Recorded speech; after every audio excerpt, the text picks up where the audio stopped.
సత్య అయితే మహదేవయ్యతో ఇలా అంటూ ఉంటుంది. ఏ కన్న తండ్రి రక్తం పంచుకొని పుట్టిన బిడ్డని చావు కోరుకోడు. ఆ బిడ్డని మళ్ళీ ఒక శత్రువు దగ్గరకు పంపించి చంపేయమని చావమని కోరడు. అలాంటిది మీరు చేశారు అని చెప్పి అంటూ ఉంటుంది. అది విని మహదేవయ్య అయితే ఇలా అంటూ ఉంటాడు. అయితే ఇప్పుడు ఏంది, నా బిడ్డ చిన్న నా కన్న కొడుకు కాదని నీకు తెలిసిపోయింది. ఇప్పుడు నువ్వేం చేయగలవు, ఏమీ చేయలేవు అని చెప్పి మహదేవయ్య అయితే దిట్టంగా నిలబడి ఉంటాడు. అది చూసి సత్య ఇలా అంటూ ఉంటుంది. ఏంటి, నేనేం చేయలేనని అనుకుంటున్నారా?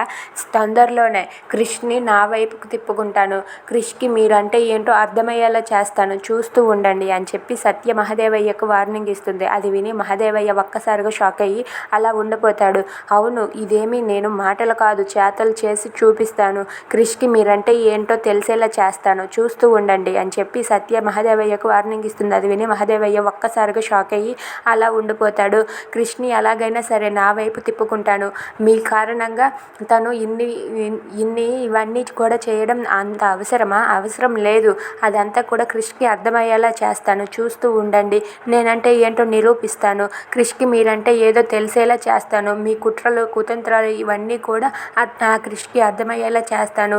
నేనంటే ఏంటో చూద్దురు కానీ మీరు కూడా అని చెప్పి మహదేవయ్యకు సత్య వార్నింగ్ ఇస్తుంది. ఇక సత్య అలా వార్నింగ్ ఇవ్వడంతో మహదేవయ్య ఒక్కసారిగా షాక్ అయ్యి ఏం చేయలేక అలా ఉండిపోతాడు. ఇక సత్య తను అన్నట్లుగానే వాళ్ళ మామయ్యతో ఛాలెంజ్ చేసినట్లుగానే కృష్ణ తన వైపు లాక్కోగలదా?